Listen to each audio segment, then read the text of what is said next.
We are a society obsessed with data. In the United States, there is one marriage every 13 seconds. But there is also one divorce every 36 seconds. This isn't just a statistic. It's a quiet, persistent drumbeat in the background of our lives. A signal that the most important alliance we can form is also the most fragile. We spend months, sometimes years, planning a wedding. But how much time do we spend planning the marriage? We ask 1,000 questions before we commit. Do you want children? Where will we live? Do we share the same values? We believe we are conducting due diligence, vetting our potential ally, stress testing the alliance before we sign the treaty. But what if I told you that for all our questions, we are missing the one that truly matters?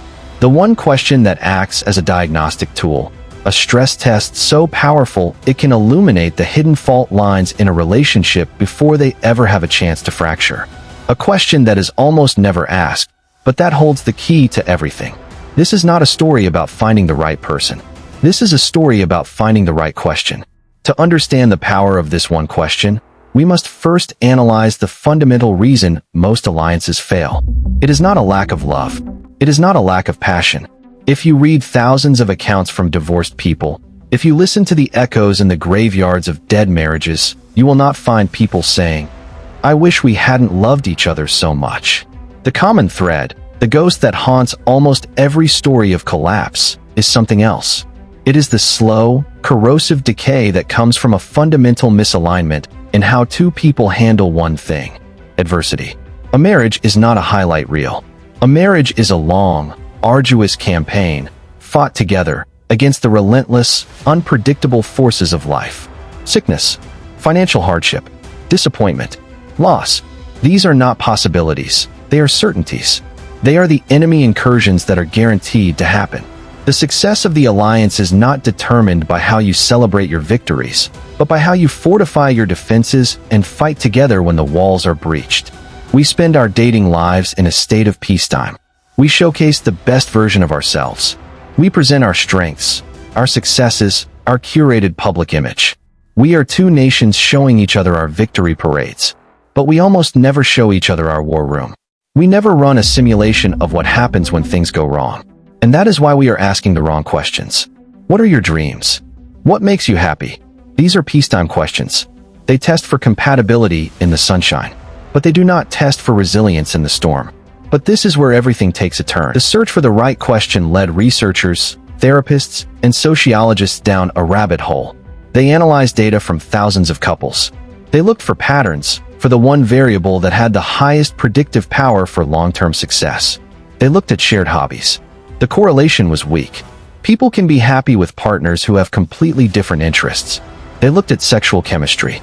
While important, they found that passion naturally ebbs and flows over a lifetime.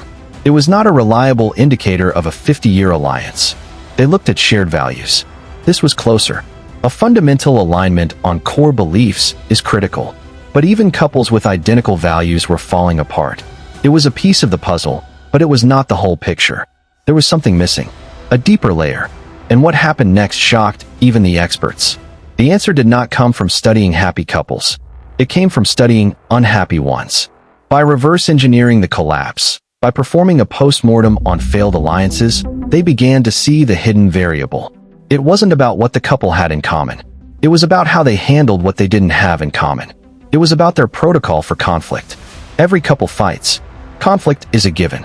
But there is a specific kind of conflict that is lethal. Relationship expert Dr. John Gottman called them perpetual problems. These are the fundamental, unresolvable differences in your personalities, your upbringings, your core needs. You will never solve these problems. You can only manage them. And the failure to manage these perpetual problems is what kills a marriage.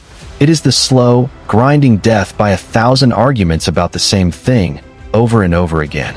So the question could not be about love, or hobbies, or even values. The question had to be a tool that could reveal a person's fundamental protocol for managing perpetual, unresolvable conflict. But the real question is, what would that question even sound like? It would have to be something that bypasses the curated, peacetime answers. Something that forces a glimpse into the raw, unfiltered operating system of a person's mind when they are faced with something they cannot fix, cannot win, and cannot change. Here's where things get even more intense. The question cannot be, how do you handle conflict? It's too generic. Everyone will give you a sanitized, idealized answer. I communicate openly. I try to be a good listener. These are useless data points. The question needed to be a scenario, a simulation, a test. It needed to be a question that wasn't about the two of you at all, because asking about the relationship puts them on guard. It had to be a question that revealed their character when they thought no one was looking at their character. This is the point where the story becomes unbelievable. The most powerful question you can ask is not about your future together. It is about their past alone. It is a question that probes the wreckage of their previous failures. Not their romantic failures, but their personal ones. It is a question designed to test for one critical trait, the ability to take ownership. Because a person who cannot take ownership of their own failures will, inevitably, make you the owner of them in the future. We are getting closer, but we are not there yet. The question must be specific. It must be disarming. And it must be followed by a period of complete silence, where you do not analyze their words, but the feeling you get in your gut as they speak. This leads us to the climax, the final reveal.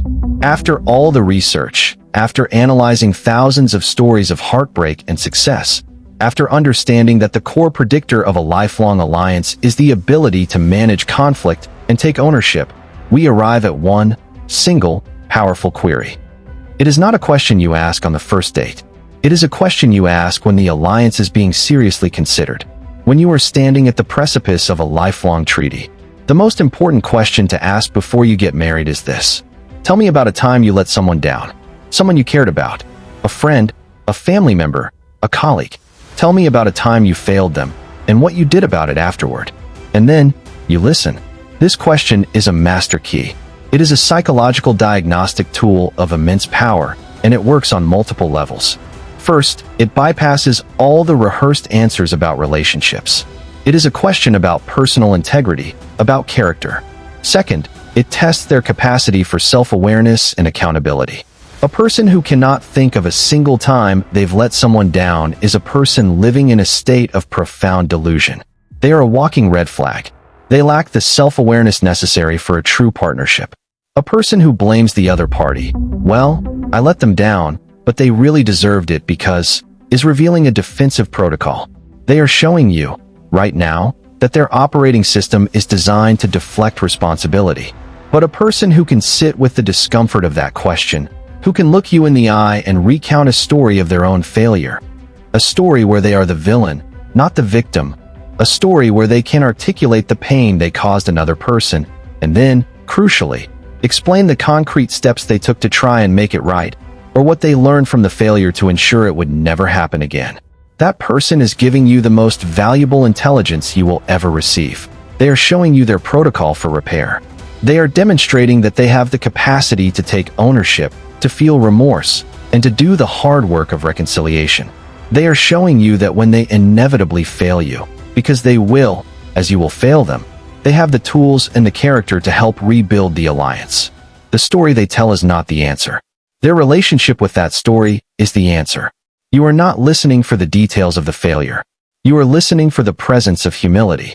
You are listening for the sound of accountability. You are listening for the quiet confidence of someone who is not afraid to own their own mistakes. Because a person who can be honest with you about their greatest failures is a person you can trust to be honest with you about the small ones.